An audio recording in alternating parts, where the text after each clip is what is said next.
dalam semalam. Itu sistem-sistem dalam kapitalisme ini yang mungkin kita sebagai kelas pekerja juga harus mulai sedikit banyak mengetahui agar kita tidak yang seperti kata profesor dari Korea tadi, Ajun Chan. Dia bilang, jangan mau dibodohi oleh istilah-istilah para penguasa yang bersembunyi dalam dunia ekonomi. Kita harus tahu Islam. Oke, ini materinya. Nah, sekilas lagi, ini kan sekarang ini kondisi fiskal kita yang sangat buruk. Jadi sekarang ini tahun 2025 ini adalah sebuah tahun di mana akumulasi surat utang kita itu meletus di tahun ini. Kita kan melakukan pembiayaan mulai surat utang itu baru usianya 20 tahun. Kira-kira tahun 2004 kita mulai. Kan sebelumnya Indonesia itu dalam hal fiskal itu artinya kantung. Nah ini fiskal itu jangan mau ditipu sama fiskal itu artinya kantung, bahasa Spanyol, bahasa Latin. Sebenarnya ya dompet lah istilahnya. Jadi jangan mau dirubah dengan istilah fiskal itu artinya kantong, kalau kantongnya negara kira-kira gitulah. Nah, dompetnya negara. Gitu. Jadi kembali ke tadi. Jadi setelah 20 tahun Indonesia melakukan cara mengisi kantongnya fiskalnya itu dengan namanya surat utang. Ini surat utang ini adalah negara berutang kalau pasar ke masyarakat, mau yang beli orang luar negeri, perbankan, asuransi atau orang kaya mana, tolong utangin negara. Negara kasih kupon namanya, bunga, yield. Nah jadi kalau pernah dengar yield itu artinya bunga. Artinya apa namanya servis yang diberikan oleh penerima duit ini pada yang pemilik duit, bunga, ya. Riba ya dalam ekonomi syariah ada itu ya, riba ya kan. Dia dianggap riba karena dianggap tidak sesuai dengan dasar-dasar. Tapi saya mau kembali ke yang tadi. Kenapa meletus? Karena tingkat bunganya ketinggian, Pak. Jadi tingkat yield bunga atau kupon itu Indonesia itu 7%. Itu ketinggian. Kenapa dibilang ketinggian? Ini teman-teman kita para banker dunia juga aneh. Aneh Indonesia kenapa? Indonesia itu ratingnya bagus, rating utangnya bagus. Rating itu artinya apa ya? Kayak BNS lah kalau sini apa namanya? Lembaga pemeringkat. Lembaga pemberi kita peringkat. Jadi ada nih lembaga-lembaga dunia itu yang memberikan kita peringkat nih, negara-negara. Oh lu peringkat lo triple A, lu peringkat lo triple B, lu AABB, lu apa semua negara ada nilainya, ada peringkatnya. Ini diberikan oleh namanya lembaga pemeringkat. Di dunia itu cuma ada 3 atau 4, ada Moody's, ada Standard & Poor's, ada Fitch gitu. Nah, peringkat utang dari Indonesia diberikan oleh lembaga-lembaga itu bagus dibandingkan Vietnam sama Filipina. Lebih rendah peringkat utangnya. Tapi anehnya, bunga yang diberikan oleh Indonesia itu paling tinggi di antara negara-negara yang rating utangnya itu kurang bagus. Ini anomali di pasar, dan ini banyak bank-bank aneh. Kok Indonesia bagus, tapi kok ngasih utangnya lebih banyak, lebih tinggi. Berapa nilainya? Kita ngasihnya 7%, 6%. Sementara di Vietnam, Pak, 2%. Coba dikalikan tuh. Kita minjem tuh biasanya 1.000 triliun, 800 triliun gitu kan. Nah, ada satu negara yang kurang bagus dibanding kita, bisa utang lebih kecil gitu loh. Kan aneh. Kenapa di bunga yang kecil, kenapa? Nah ini memang ini kita dan teman-teman senior saya ekonom, para misalkan Bang Ican, Sadudin Nursi gitu, dia sudah berupaya itu untuk mengkaji secara hukum ini gimana cara menggugat Kementerian Keuangan. Ini nggak beres. Kenapa kita kalah dengan Thailand dan Vietnam, Filipina? Kenapa 2 negara ini lebih buruk dari kita, bisa ngasih bunga lebih rendah? Yang 3% itu sebenarnya buat siapa? Nah, jawabannya baru terjadi tahun ini.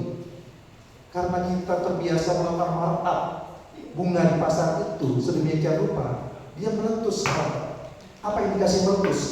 Sekarang bunga utang 500 triliun, pokoknya 800 triliun, sehingga dijumlahkan nih hampir 1.400 triliun. Sementara pajak kita itu cuma 2.500 triliun, artinya hampir 40% penerimaan pajak kita habis untuk bayar utang dan bunganya. Itu pertanda bahwa kita sudah lagi bukan dari lubang tutup lubang, dari lubang tutup jurang kondisi kita sekarang. Benar, ini bahaya kita sekarang. Kemudian Pak Prabowo bingung kan, nah gue banyak program nih yang mahal-mahal, program makan bergizi kan mahal gitu. Nggak cukup 70-an itu jauh dari itu kan, ada mungkin sekitar 200-300 lah. Kemudian ada namanya program rumah itu lebih mahal lagi, 3 juta rumah. Duitnya nggak ada, dari mana? Diminta Sri Mulyani potong anggaran di dalam Impres nomor 1 tahun 2025, perintahnya efisiensi segala macam. Dipotonglah sama SMI 300 triliun. Jadi ada 16 kegiatan di pemerintahan itu yang potongannya 10-90%. Macam rapat, dinas, konsultasi, pemeliharaan, pokoknya ada 16. Itu kan kalau dalam ilmu ekonomi namanya austerity, Pak. Austerity itu, nah ini satu lagi istilah austerity. Kalau sering dengar di TV, di koran, austerity itu artinya pengetatan, pengeratan gitu. Jadi kalau pemotongan anggaran itu namanya austerity. Dan di seluruh dunia kalau ada austerity itu pertumbuhan ekonomi tertekan pasti. Iya kan, sederhananya gini, 300 T yang dipotong Sri Mulyani di kementerian-kementerian ini kan sebenarnya buat vendor. Sudah ada vendor-vendornya kegiatan ini. Buat rapat pasti ada snapnya, pasti ada PT apa, CV apa gitu kan. Dan ini banyak ya. Nah begitu 300 T hilang, mereka sudah nggak ada. Mereka cari makan di mana? Pendapatannya pasti turun semua. Mereka jadi pengangguran baru, ekonomi tertekan seperti itu. Nah makanya orang curiga ini Sri Mulyani emang sengaja melakukan austerity di saat presidennya ingin tumbuh tinggi kan? Nggak mungkin dalam, kalau lo ingin tumbuh tinggi lo harus jor-joran. Itu rumusnya dalam ekonomi 200 kayak gitu. Kalau lo ingin growth atau ekonomi bertumbuh 7%-8% kayak diinginkan Pak Prabowo, itu kalau dia lakukan potong kayak gini, itu malah mereka. Malah mungkin kalau dugaan para ekonom 5% lagi tahun ini mungkin 2025 mencapai. Jadi akan masih jauh lah cita-cita itu. Sedikit sekilas mengantar kondisi kita sekarang berdekatan fiskal. Jadi kalau nanti mendengar bagaimana nih pengetatan yang akhirnya membuat banyak pengangguran muncul atau apa, banyak kesulitan daya beli turun lagi, itu memang outputnya kayak gitu. Oke, kita masuk materi. Jadi slide pertama itu saya sengaja menampilkan ini juga fenomena kita nih Pak. Slide pertama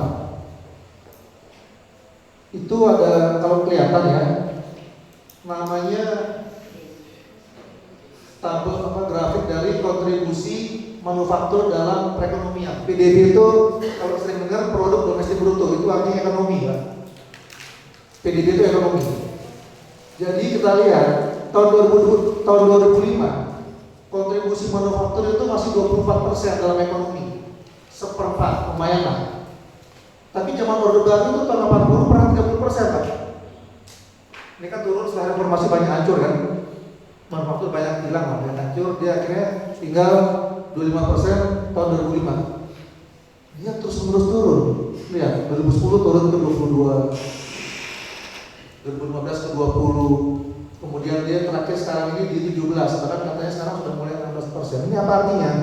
Artinya semakin banyak pekerjaan yang kurang berkualitas, nilainya rendah, nilai tambahnya rendah. Manufaktur itu paling tinggi Pak, nilai tambahnya, karena dia bisa mengubah produk yang awalnya mungkin cuma kayu gitu, dia kasih manufaktur, dia bisa menjadi kayu yang jenisnya mahal, yang berkali-kali lipat nilainya. Misalkan gas alam itu harganya $3. Begitu masuk petrokimia, diolah jadi macam-macam, bisa harganya $40, 10 kali lipat, 20 kali lipat. Nah, masuk pekerjaan yang rendah nilainya itu apa? Pariwisata. Pariwisata memang paling mudah menciptakannya. Cepat kita buat warung, kita buat gaet atau apa, tapi nilai tambahnya itu rendah, tidak setinggi si manufaktur. Jadi kalau kondisinya begini, manufaktur rendah, itu pertumbuhan ekonomi juga nggak akan bisa tinggi. Karena rumusnya Cina itu 30 tahun pertumbuhan ekonomi 9%. Cina 30 tahun 9% pertumbuhan ekonominya. Itu manufakturnya kita bisa lihat sekarang menguasai dunia. Dia merajai seluruh produk nggak ada produk di Indonesia yang sepertinya bukan dari Cina, kira-kira kayak gitu lah. Sampai semua jenisnya lah, maklum gitu. Jadi ini ancaman buat industri, ancaman buat pertumbuhan ekonomi, juga ancaman buat kelas pekerja, karena akibatnya tingkat kelas pekerja juga semakin turun, jumlah kelas pekerja semakin turun, gitu. Slide berikutnya. Jadi yang namanya deindustrialisasi, lawannya industrialisasi. Pak Prabowo ini inginnya reindustrialisasi, artinya menumbuhkan kembali manufaktur-manufaktur itu, melahirkan kembali industri-industri itu. Tapi kita berada di tengah yang tadi, fenomena deindustrialisasi, artinya penurunan industri terhadap perekonomian. Dari industri kita sekarang berangkat ke bagaimana sih sebenarnya kondisi pekerjaannya, ada data BPS ya. Jadi per Agustus 2024 rata-rata upah pekerja itu berada di level 2,9 juta. Ini angka BPS ya sekitar hampir 3 juta lah. Kemudian di sektor pertanian, di pedesaan Pak, ini nilainya jauh lebih rendah, 1,3 juta. Gitu. Kemudian untuk pekerja bebas di pertanian sedikit lebih naik, dan upah buruh yang di perkotaan 3,27 juta gitu. Dan pegawai karyawan ini adalah kondisi atau profil dari kelas pekerja kita, terutama dalam segi nilai yang diambil atau upah gitu. Nanti kita akan hitung sesuatu dari skor ini. Ini tingkat kepatuhan perusahaan, ini dari data Kemenaker. Kita bisa melihat bahwa dari total banyak perusahaan yang belum menerapkan, yang sudah menerapkan itu baru 109.000. Sementara data Kemenaker yang belum menerapkan 1,1 juta. Kemudian peraturan perusahaan juga yang menerapkan baru 70.000. Perjanjian PKB juga 33.000. Sementara ada 1,1 juta perusahaan. Ini katanya banyak perusahaan kecil menengah juga ya. Karena lihat strukturnya, ternyata di tabel yang bawah kategori perusahaan, kita lihat itu yang tabel yang kedua yang di bawahnya itu, perusahaan besar 24.000 jumlahnya dari data Kemenaker ini.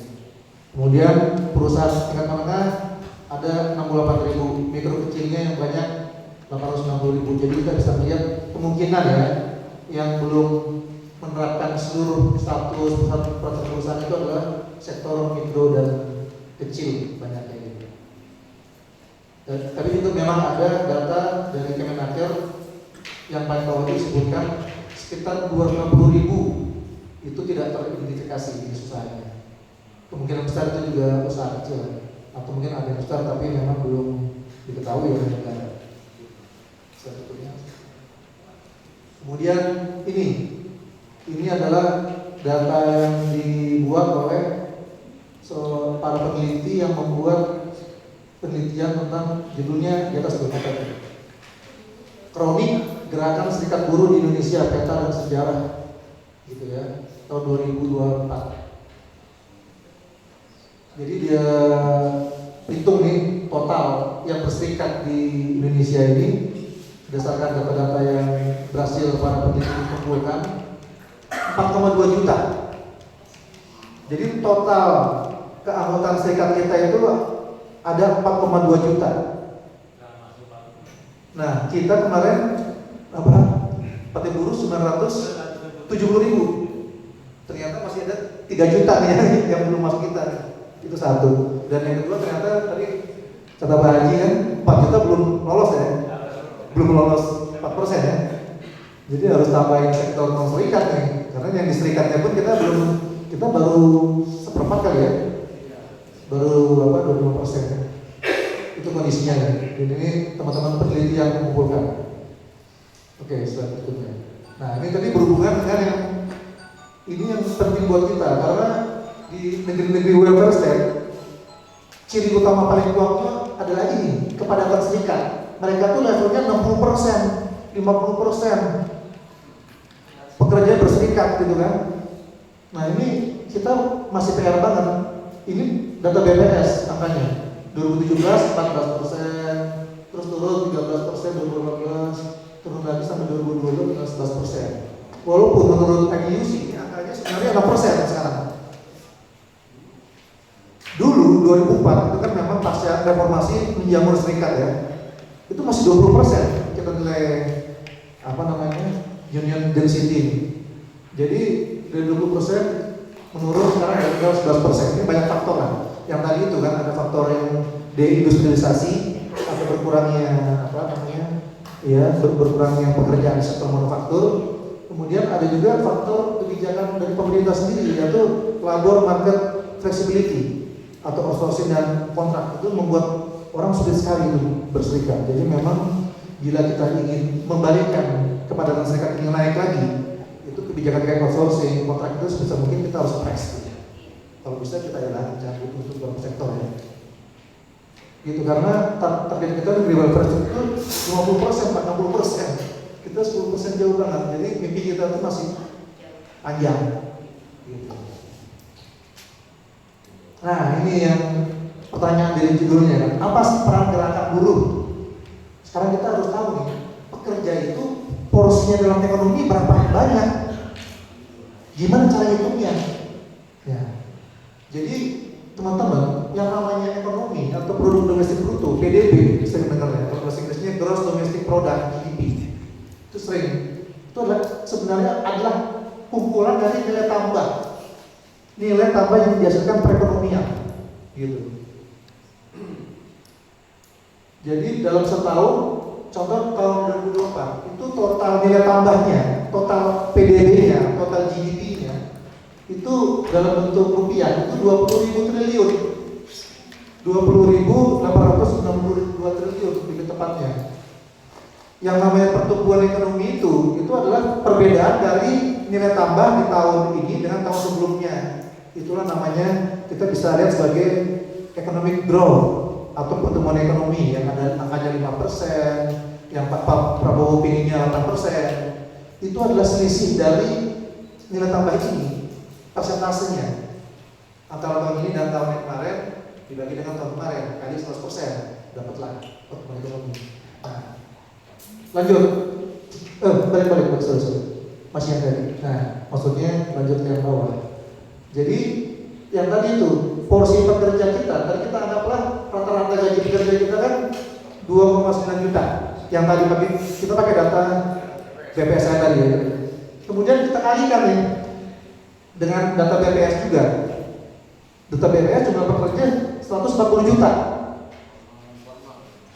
Yang ini yang sama yang non formal. Kita anggaplah non formal ini juga dapat gaji segitulah, ya kan? Kita kalikan 2,9 juta untuk setiap pekerja setiap bulan, kalikan dengan jumlah pekerja 140 juta pekerja, kalikan dengan anggaplah cuma 12 bulan ya kan? Ada yang 13 ya. Sebenarnya ada harusnya 13, tapi ini saya buat aja cuma 12. Jika itu berapa perkaliannya? Yang merah yang bawah tadi, yang merah.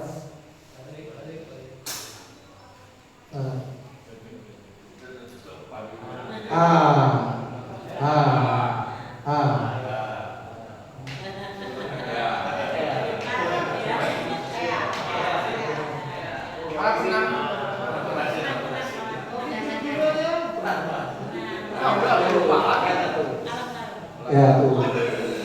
Jadi jumlah perkaliannya itu, Bapak-bapak, itu 5.274 triliun. Itulah nilai yang dibagikan dari ekonomi ini, dari kapitalisme ini kembali kepada kelas pekerja. Itu nilainya 5.278 triliun yang kembali nilainya itu kita bagi dengan total nilai tambah yang didapatkan oleh seluruh ekonomi, dibagi dengan 20.000 triliun tadi, hasilnya keluar 25%.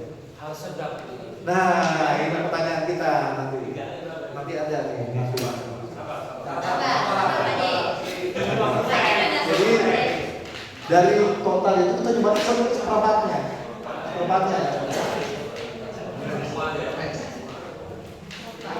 Nah,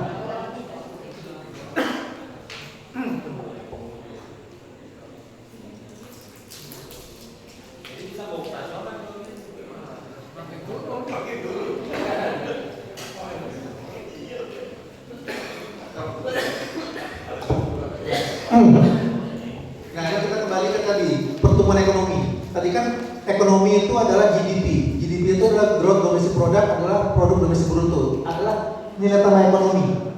Ini pertumbuhannya 8%. Setiap tambahan 1% itu menurut ekonomi indef, Mas Derajat Wibowo dan peneliti dia sering bilang ke saya bahwa 1% itu gede, itu akan menyerap tenaga kerja sebanyak 400.000. Kalau ekonomi naik 1%. Jadi kalau tadi kata Pak Prabowo ingin ke 8%, dari sekarang kondisi 5%, artinya ada 3%. 3% kita kali itu 1% yang 100.000, ada 1,2 juta lapangan kerja baru. Ini kepentingan kita. Kalau ini beneran terjadi, ada pabrik-pabrik baru, ya pasti kita dorong akan ada serikat-serikat di pabrik itu dan akan naiklah potensi kita. Itu satu. Jadi pertumbuhan ekonomi tinggi di seluruh dunia adalah kepentingan kelas pekerja juga, bukan cuma kepentingan pengusaha. Pengusaha saya senang dia karena kan profitnya naik, dia makin kaya. Tapi buat pekerja itu juga sangat penting. Karena apa? Karena ini yang pertama, bila terjadi permintaan lapangan kerja yang meningkat, dalam arti banyak pabrik yang meminta tenaga kerja, itu penawaran gaji itu pasti akan menaikkan cepat. Itu rumus ekonomi itu. Kalau makin tinggi permintaan, harga naik, itulah kira-kira. Sama lah kayak rumah nih kan, ada sebenarnya harga naik gitu misalkan kan. Nah itu sebenarnya konsepnya itu, makin banyak orang di rumah. Sama kayak upah kita, makin banyak diperlukan tenaga kerja kita, itu pasti upah kita akan naik. Jadi upah itu akan naik dengan sendirinya bila terjadi pertumbuhan ekonomi tinggi, itu yang pertama. Yang kedua tadi dari kita bahas, pasti akan terjadi peningkatan keanggotaan serikat. Itu pasti. Kalau perlu kita pastikan kan, Menteri Tenaga Kerja kita pastikan agar seluruh industri yang baru terbangun wajib memiliki serikat, apapun serikatnya lah, yang tadi itu ya. Dan yang ketiga, bila upah naik, keanggotaan serikat naik, otomatis porsi pekerja atas perekonomian itu juga akan naik gitu.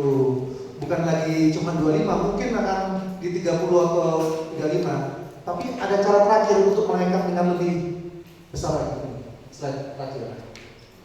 Namanya adalah koperasi. Koperasi ini adalah sebuah konsep dalam ekonomi politik yang juga sebenarnya sudah setua dari namanya kapitalisme itu sendiri. Jadi bapak koperasi itu namanya Robert Broughton gitu kan. Karl Marx juga punya konsep koperasi. Bahkan ekonom liberal, ekonom neoklasik seperti Alfred Marshall, kalau pernah dengar Alfred Marshall, dia adalah penemu mikroekonomi, bapaknya mikroekonomi. Dia juga melihat koperasi sebagai pembebasan kelas pekerja. Jadi aneh, ilmu-ilmu ekonomi politik yang bertentangan, misalkan ya kan, yang sosialis sama yang kapitalis, sama-sama setuju koperasi ini adalah jalan Tuhan kita sama-sama. Apa sih sebenarnya koperasi itu? Jadi begitu terjadi koperasi dalam sebuah perusahaan, dan apabila koperasi tersebut juga memiliki kepemilikan dalam perusahaan, itu artinya penghisapan kapitalisme terhadap buruh selesai, berakhir. Buruh sudah menjadi pemilik usaha koperasi. Koperasi mendapatkan bagian dari perusahaan di mana buruh itu bekerja. Jadi yang awalnya konsep nilai lebih yang dihisap dari buruh itu bisa kembali lagi Pak lewat koperasi ini. Idealnya seperti itu. Di Eropa itu sudah besar koperasi. Di negeri-negeri Skandinavia, koperasi itu menyumbang 40% ekonomi. 40% perekonomiannya loh. Jadi jalan tol itu punya koperasi. Mall-mall besar, kalau yang di Spanyol yang paling besar namanya koperasi Mondragon, itu bisa kapitalnya luar biasa. Kita berapa kan ekonomi? Saya belum masih di sini, tapi ada angkanya. Kita koperasi ini di Indonesia paling besar KSP, Smart Pinjam. Jadi bukan koperasi yang kayak yang produksi yang KSP. Totalnya berapa aktivitas ekonominya? Cuma 300 triliun. Bandingkan tadi kan, nilai tambah ekonomi kita berapa? 20.000. Koperasi cuma 300 ini. Mini banget gitu loh. Kalau di Eropa 30% dari ekonomi, 40% dari ekonomi. Jadi mungkin 10.000 triliun mereka nilai koperasinya tinggi, besar. Kenapa bisa besar? Ya, karena ada persatuan kelas pekerja untuk mendirikan koperasi. Jadi ada koperasi besar itu yang anggotanya seluruh kelas pekerja. Di sini kan belum terpikirkan, dan mungkin juga kita belum bisa, atau mungkinlah kita kan para serikat-serikat ini mungkin juga belum bisa bersatu dalam politik, tapi mungkin dalam koperasi mungkin bisa. Ada 4,3 juta, tiba-tiba punya satu koperasi. Mereka mengiur bersama, modalnya awalnya dengan pemerintah. Ini akan menjadi raksasa, bisa jadi pengalahkan jangan-jangan, dan antara bisa lewat nih jangan-jangan kalau terbentuk kayak gini. Tapi memang harus yang mulai harus dari kita, harus pas pekerja, karena ini adalah jalan keluar kita gitu. Jadi itu. Jadi kita punya 4,2 juta pekerja. Itu modal koperasi yang luar biasa. Belum pernah ada, coba anggaplah kita berdeal tuh 100.000 kali kan tuh satu. Sebulan dapat 400 big M kali ya. Oh, iya, 4T, ya, 4T kan, 4T tuh. Kita sebulan bisa dapat modal 4T. Kita tinggal gaji itu pengurus-pengurus yang handal, orang bahak, orang dari mana untuk mengelola operasi kita. Untungnya ber-PT kan, nanti dibagi-bagi ke kita semua. Jadi kalau di Eropa itu, buru-burunya, upah itu cuma salah satu sumber pendapatan. Dan lainnya apa? SAU kan. Jadi dia anggota koperasi ini, anggota koperasi itu, koperasi ini. Jadi pendapatannya banyak. Kelas kerja di Eropa, kalau kita kan cuma upah setiap bulan kan. Nah kalau di sana, saya anggota koperasi ini, anggota koperasi ini, tiba-tiba akhirnya bonus banyak dia kan. Kalau kita pinjol, sudah mirip negaranya juga gitu, sudah tutup iuran juga. Gitu, jadi kita harus punya ini cara kelas pekerja kita kan susah. Misalkan dalam politik kita harus berhadapan dengan money politik. Jawabannya sebenarnya ini, kalau kita bisa kuat operasinya, ini bisa lebih mengikat suara daripada yang pernah kita pikirkan. Jadi bisa, misalkan kita punya operasi produksi beras, itu SPI katanya punya beras 40 ton, bingung jualnya gimana. Bisa nggak kita punya koperasi yang jualin beras SPI? Hal kayak gitu langsungnya kan? Dan kita bisa mendapatkan tambahan dari sini. Kita bisa mensejahterakan teman-teman petani kita bisa memberikan beras murah pada anggota-anggota kita, dan itu ada ikatan ekonomi yang terbangun. Dan itu kita jaga supaya ya mungkin pada saat foto pemilu mungkin bisa digunakan juga untuk meraih suara. Karena di Thailand itu kemenangan partai baru yang Future Forward Party, ternyata saya cek ke teman-teman dari organisasi internasional yang sama, itu fondasinya koperasi. Jadi mereka tuh bukan dana dari oligarki itu kan, partai lainnya pakai gitu kan, sama kayak di Indonesia. Cuma si partai pemenang ini dana di koperasi ternyata. Jadi dia mendanai kampanyenya pakai dana koperasi, mendanai koperasi, dan dia menang di Thailand nomor 1, walaupun dia gagal di Perdana Menteri aja, tapi dia secara parlemen terbesar loh si Future Forward Party ini. Coba cek aja, koperasi itu. Makanya kita kan belum terlambat nih kan, masih ada waktu 4 tahun untuk kampanye, persiapan kampanye. Setahun kan kita udah admin kan paling baik ya bang. Dulu kan kita ngurus itu bang ya, ngurus admin kan. Udah parah banyak. Nah itu kan paling setahun bisa lah. Kita punya waktu 3 tahun untuk bagaimana kita bisa punya koperasi kita. Mungkin sudah ada koperasi itu, mungkin sudah ada di beberapa serikat. Cuma masih kecil pasti ya. Dan apalagi aktivitas konsumsi, iya ada apa, mungkin ada beberapa sekat pinjam kali ya. Produksi belum ada kan produksi ya. Nah, ada nama koperasi serba usaha, dan koperasi itu ada koperasi primer itu yang dasar. Nanti kita bentuk koperasi sekunder. Ini koperasi yang anggotanya koperasi. Nanti inilah kita bisa. Nanti bisa nggak kita seluruh serikat kita di PB buat koperasi. Nanti itu semua buat kita gabungkan ke atas. Nanti teknisnya kita nil, tapi kita punya ahli-ahli yang spesialis di koperasi. Tapi intinya ini harapan kita. Jadi banyak juga program pemerintah. Misalkan saya dengar kemarin kan dulu saya ketemu Deputi Kementerian Koperasi namanya Pak Panel Barus. Dia cerita, katanya Prabowo memerintahkan di kabinet, sidang kabinet, agar diberikan dana bergulir sebesar 10 triliun untuk koperasi. Kenapa Pak Prabowo sangat cinta koperasi? Ternyata kakek dia, Margono itu kan kita kenal sebagai pendiri Bank BNI ya. Ternyata dia spesialisasinya itu adalah koperasi, Pak. Dia adalah pendiri, dia adalah praktisi pembuat koperasi awal di Republik. Bung Hatta itu cuma menuliskan konsep-konsepnya.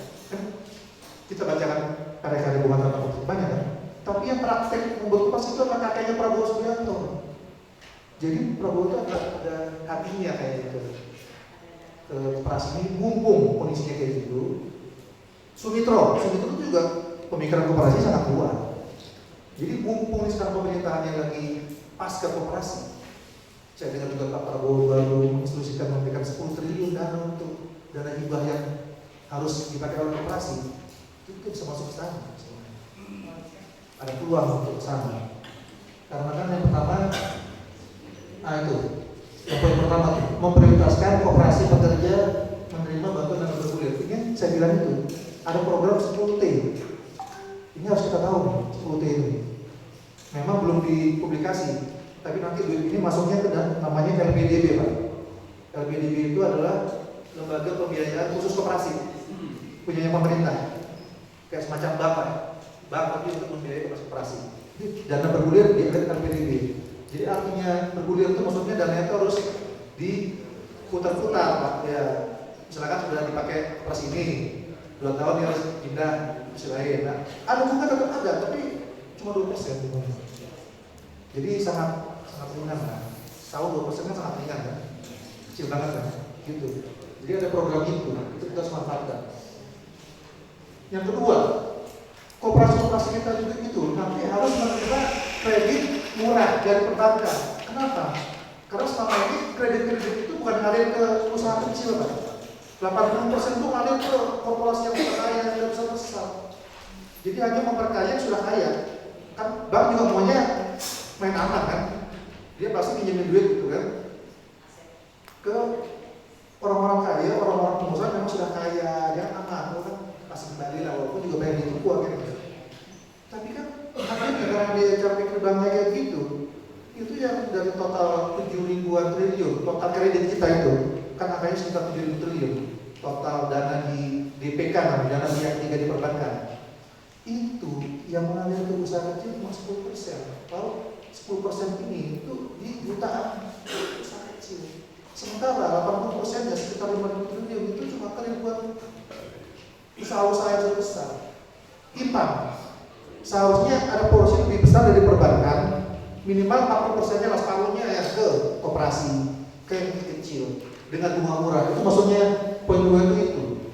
Kita minta BUMN atau bank-bank perbankan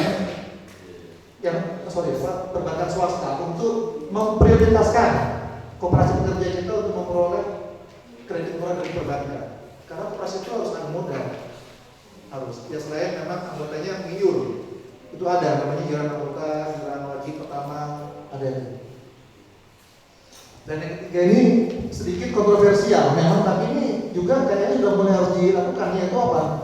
Kalau ada pabrik, ada manufaktur yang bangkrut atau ditinggal oleh pemiliknya, yang menolak koperasi, mulai dia. Nanti koperasi yang kan ceritanya koperasi itu sudah punya banyak permodalan, dia tinggal hajar eksekutif lain yang lebih, yang secara marketing lebih bagus, yang apa, kita bayar aja, gaji aja. Tapi yang gaji kan buruh akhirnya kan, pekerja yang menggaji apa namanya eksekutif, CEO kan cuma gaji dari koperasi. Nah, koperasi jadi kelas pekerja karena anggota kan ada pemilik koperasi.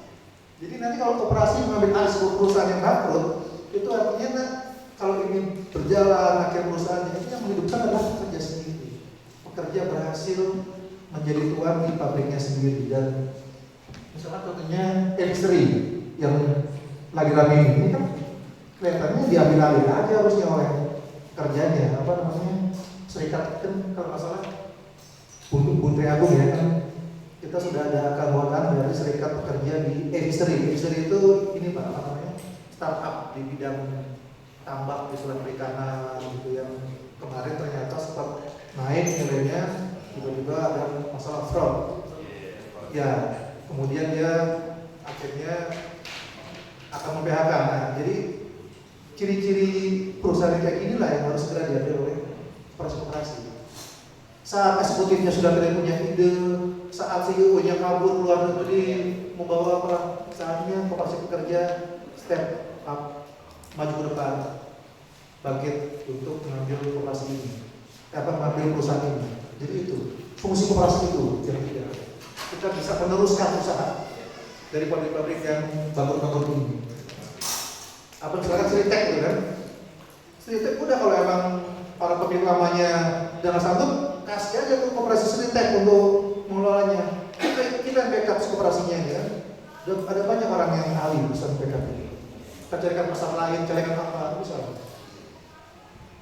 Kemudian terakhir, manfaat koperasi itu adalah kita bisa berpartisipasi dalam program-program negara, terutama yang paling besar peluangnya adalah di program makan MBG, makan bergizi gratis. Karena di program makan bergizi ini yang diprioritaskan itu adalah koperasi, Pak. Itu disampaikan oleh Prabowo, disampaikan oleh Menteri Koperasinya sendiri, bahkan apa namanya ya. Jadi sudah secara resmi disampaikan bahwa program MBG itu yang diprioritaskan adalah koperasi. Artinya kalau ada PT, ada CV, ada koperasi yang menjadi vendor, yang dipilih koperasi.